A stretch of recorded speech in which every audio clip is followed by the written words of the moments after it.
que siguió la disolución de la República Colosal de Bolívar fue una gran incertidumbre sobre la configuración y los alcances de los estados que tomaron su lugar.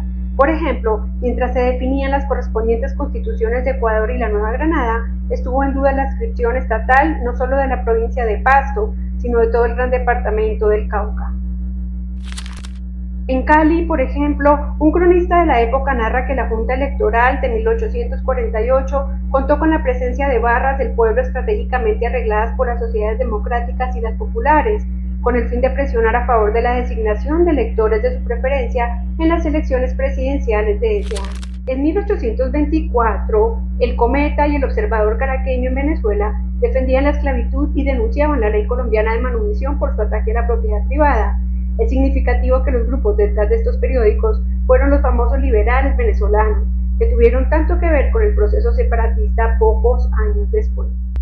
Varios mapas elaborados en coyunturas diversas, como la Carta de la República de Colombia de José Manuel Restrepo en 1827 y el mapa de la Nueva Granada dedicado al Barón de Humboldt de Joaquín Acosta en 1847, jugaron un importante papel en el intento de crear una imagen territorial cohesionada vinculada al propósito de sentar las bases de la soberanía unitaria.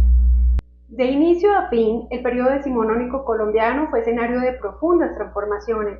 De la monarquía se pasó a la república, de la condición de vecino a la de ciudadano, del gobierno de un rey ungido por Dios a hombres elegidos por hombres, del orden divino y natural al orden políticamente decidido, del monopolio comercial a la libertad de intercambio global, de un espacio político restringido a la aparición de una esfera de participación y opinión pública y política. Hoy en la historia detrás de los libros reseñamos una serie editorial que da cuenta de ese complejo pero apasionante proceso, Historias de lo Político en Colombia, una obra coeditada por las universidades del Rosario y Nacional de Colombia con el apoyo del Banco de la República, bajo la dirección de los reconocidos historiadores Francisco Ortega, Margarita Garrido y Franz Hensel Riveros. Hoy en particular les hablaremos de su primer volumen, Imaginando Repúblicas en Tiempos de Independencia, 1780-1852. Hola amantes de los libros, ¿cómo están? Soy Mabel López, la doctora y docente universitaria que reseña investigaciones por internet. Mi don es la comunicación y mi misión sacar los libros de las estanterías y dejarlos en sus manos. Como los buenos vinos, los buenos libros de historia tienen un proceso de maduración largo que los convierte en verdaderas joyas editoriales susceptibles de ser referenciadas por décadas en los cursos universitarios. La obra que reseñamos hoy empezó a gestarse hace 5 años. Francisco Ortega, uno de los editores de la publicación, nos cuenta sobre los inicios de este proyecto editorial.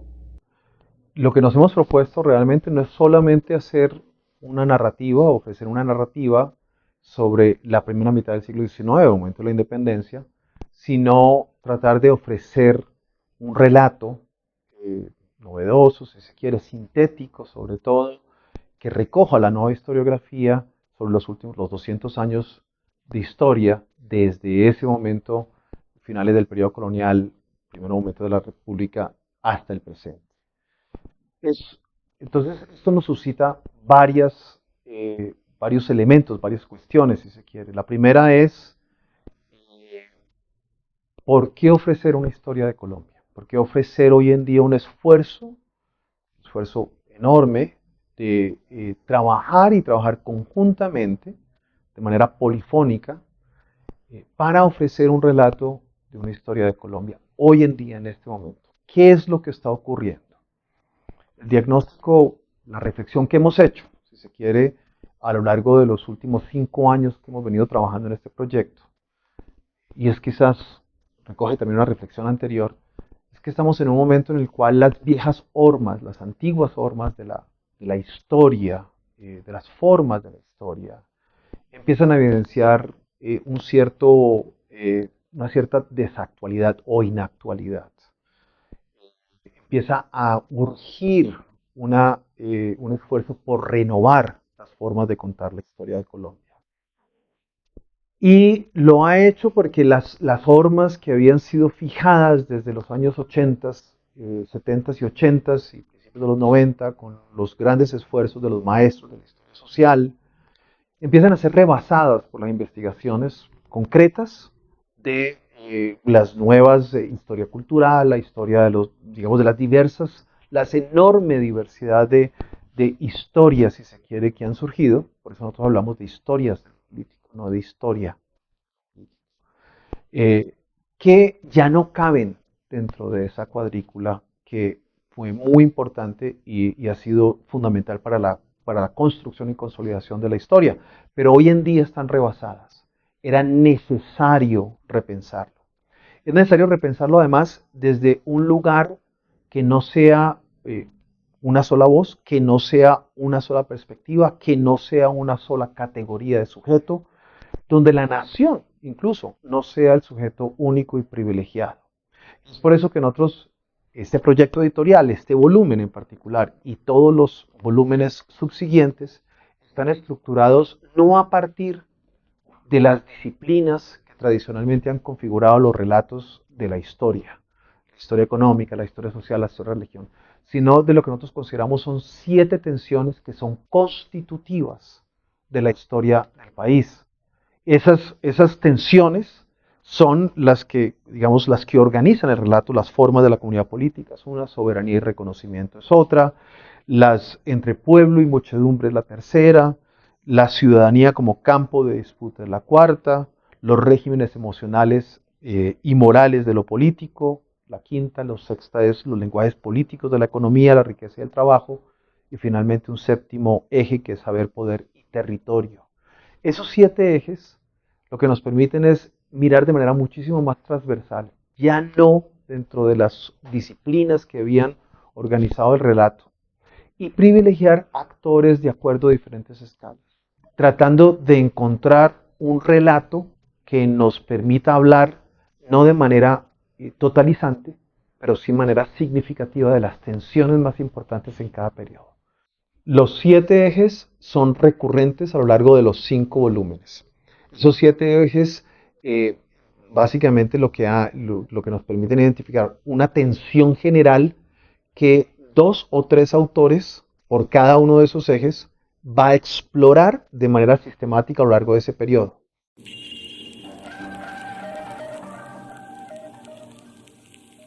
Según sus editores, el reemplazo del singular historia por el plural historias, más humilde y menos definitivo, reconoce que el catálogo de lectura sobre un periodo de tiempo es múltiple y contencioso, y que las capas de experiencia humana son inconmensurables e imposibles de asir en su totalidad. A recuperarlas para la historia se dedicaron 7 historiadoras y 10 historiadores que aportaron al primer volumen de Historias de lo Político en Colombia 17 artículos. Francisco Ortega nos habla inicialmente de ellas, las historiadoras. Escuchemos. Hay que decir algo sobre los autores en general. Nosotros quisimos balancear lo que eran trayectorias y trabajos ya, digamos, que marcan un recorrido, una experiencia, que tiene una visión general, y que lo que estamos buscando también es, de alguna manera, la capacidad de ofrecer una síntesis. Pero eso no te lo hace un joven tan fácilmente. Pero no queríamos tampoco quedarnos con figuras consagradas, queríamos equilibrar eso con lo que nosotros veíamos eran relativamente jóvenes investigadores que han hecho un trabajo extraordinario en sus tesis doctorales y que están en cierta capacidad de construir esa síntesis.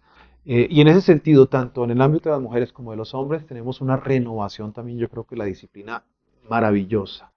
Las de este volumen en particular son Isabel Arroyo, que trabaja relaciones internacionales en ese primer momento, Liliana María López, que trabaja digamos, el concepto y la experiencia de la nación en ese primer momento.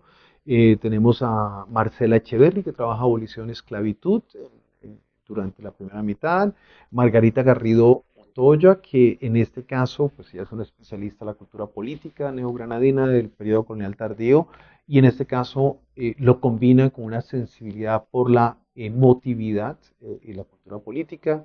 Paola Ruiz Gutiérrez, que habla y escribe sobre las transformaciones territoriales y del orden territorial en la Nueva Granada. María José Afanador, que habla sobre economía política, territorialidad y federalismo, y finalmente Lucía Duque Muñoz, que habla sobre los diferentes esfuerzos por imaginarse, concebir y llevar a cabo una cartografía de esta primera república, estas primeras republicanas.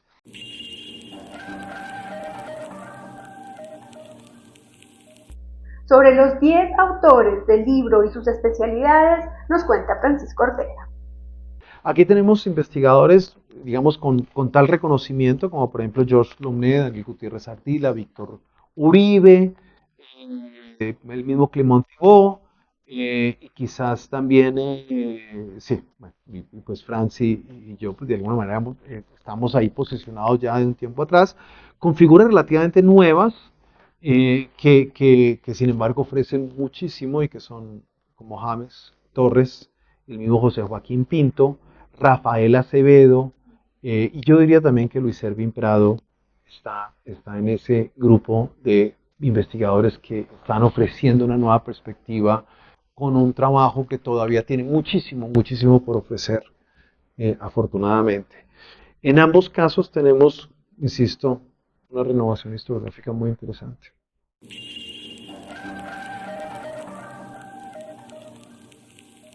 Investigar en historia tiene un mérito muy grande. No es fácil identificar las fuentes primarias, hacerles preguntas y después analizar las respuestas. Por eso consideramos que todo libro de historia tiene lo suyo. Estos son los aportes del libro Historias de lo político en Colombia, imaginando repúblicas en tiempos de independencia, 1780-1852. Una obra coeditada por las universidades El Rosario y Nacional de Colombia con el apoyo del Banco de la República, bajo la dirección de los reconocidos historiadores Francisco Ortega, Margarita Garrido y Frank Hendel Riveros. A mí me parece que lo más novedoso del libro, además de que es un libro que creo que reúne a quizás los historiadores, algunos de los historiadores más importantes de mayor peso en Colombia, sobre la historiografía en Colombia, pero rompe con ese molde anterior, precisamente por estos dos elementos, que no intenta una narrativa descriptiva totalizante, porque lo hace en función de tensiones que quieren recoger actores muy diversos, lugares muy diversos, y darle entonces cabida a esa renovación historiográfica. Creo que ahí está su novedad y creo que esa novedad además le permite también ser de cierta actualidad, porque esas tensiones están en claves también de preguntas que son muy contemporáneas. Son preguntas que están situadas históricamente, pero también son preguntas que de alguna manera nos siguen constituyendo hoy en día. Quiere ser un libro que de alguna manera llegue a diferentes públicos, y por eso insistimos mucho en dos cosas. Primero, que los capítulos no tengan un peso farragoso de aparato académico, de múltiples citas. Todas las citas buscamos siempre que estén en la medida de lo posible referidas a documentos primarios del periodo. Y en segundo lugar, que se maneje una prosa y un lenguaje accesible a esos diferentes lectores. Pero también hay que señalar que es un texto que un investigador no especialista del periodo puede tomar y aprovechar, serle útil. O sea, queremos que igualmente sea algo que le reporte novedad a quien ha transitado por la historia como investigador. A los aportes historiográficos señalados por Francisco Ortega quisiera añadir algunos editoriales. Pese a que se trata de una obra de grandes dimensiones, 531 páginas, la organización en 7 ejes temáticos, cada uno con su portadilla, permite que los lectores identifiquen con mayor facilidad los temas de su interés. Las formas de la comunidad política, la soberanía y el reconocimiento, entre el pueblo y la muchedumbre, la ciudadanía como campo de disputa, los regímenes emocionales y morales de lo político, los lenguajes políticos de la economía, la riqueza y el trabajo, y saber, poder y territorio son las partes que conforman este primer volumen y que los lectores encontrarán en los siguientes. También quiero llamar la atención sobre un recurso que se ubica al final de cada uno de los 7 ejes temáticos. Se trata de las bibliografías de referencia, un listado de obras infaltables sobre cada campo de estudio que con seguridad le facilitará el trabajo de investigación a los tesistas y la elaboración de sus programas de curso a los docentes universitarios. Y finalmente, reconocer el esfuerzo para ilustrar los artículos compilados. Los editores sabemos las grandes dificultades administrativas y financieras que ello supone, pero las universidades de El Rosario y Nacional de Colombia le apostaron a un equilibrio entre fondo y forma. En particular, quiero destacar los hermosos trabajos titulados De Colombia a la Nueva Granada, la cambiante figura de la República, 1819-1849, de Georges Lomen, y Soberanía Unitaria y Resistencias Federales, los mapas y las geografías como fuentes para la historia de lo político, 1820-1858, de Lucía Duque Muñoz, para los cuales la imagen era fundamental. Esperamos que esta reseña haya sido de su interés. El primer volumen de Historias de lo Político en Colombia, imaginando repúblicas en tiempos de independencia, 1780-1852, puede ser adquirido en los catálogos virtuales del Centro Editorial de la Facultad de Ciencias Humanas de la Universidad Nacional de Colombia, sede Bogotá, y de la Universidad del Rosario. En la cajita de descripción les dejamos los enlaces a cada uno de ellos. Recuerden seguirnos en Facebook, Instagram, X y TikTok, donde estamos subiendo contenidos cortos de nuestro canal. En YouTube los invitamos a continuar visualizando las más de 100 reseñas de nuestro proyecto que se encuentran agrupadas en las listas de reproducción: Historia de la vida cotidiana, Historia de las mujeres, Historia indiana o colonial, Historia política siglos XX a XXI, Memoria histórica, Biblioteca College del Caribe, Historia del dedito, Historia para público infantil y de la Biblioteca del 19 al canal de YouTube. Apóyennos en nuestras diversas redes con sus likes y comentarios. Compartan nuestros videos, recomiéndenlos a sus estudiantes y amigos, y si no lo han hecho todavía, suscríbanse a nuestro canal. Los esperamos la próxima semana con otra reseña de su interés sobre una investigación de orden historiográfico. Y recuérdenlo, conocer el pasado puede cambiar nuestra historia. Gracias por acompañarnos hasta el final de esta reseña. Los queremos mucho. Un besito. Chao, chao.